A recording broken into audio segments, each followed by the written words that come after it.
Hey, I'm Jonathan Wild, and we are going to cover how to adjust for interest revenue on notes receivable at period end. So if at the end of an accounting period, we have a note receivable that is earning interest, we have to record accrued interest.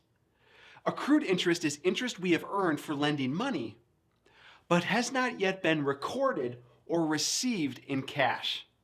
So let's say on December 11th, we accept an $8,000 60-day 9% note from a customer.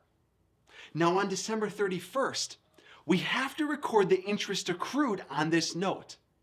To do this, we take the $8,000 note, multiply it by 9%, and then multiply that by 20 over 360 days to get $40 of interest.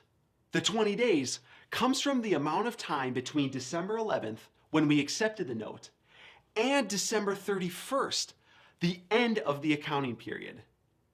We use a 360-day year for this equation, called the banker's rule, because it makes for easier calculations.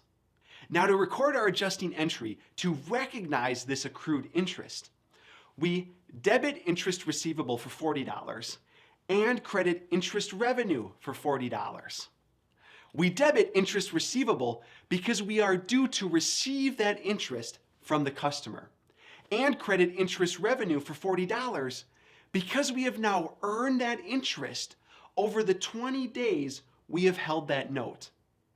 Now, let's fast forward to February 9th when the customer pays us for the note. We debit cash for $8,120, credit interest revenue for $80, credit interest receivable for $40, and credit notes receivable for $8,000. The $8,120 comes from the $8,000 note plus $120 of interest. The $80 of interest revenue is the interest earned this period from January 1st to February 9th, which can be computed as the $8,000 note multiplied by 9% and multiplied by 40 over 360 days. Interest receivable is credited for $40 because we have now received the interest payment from the customer.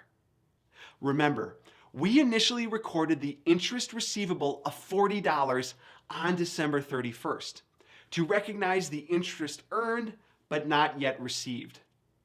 Last, we credit notes receivable because the customer no longer owes us the $8,000.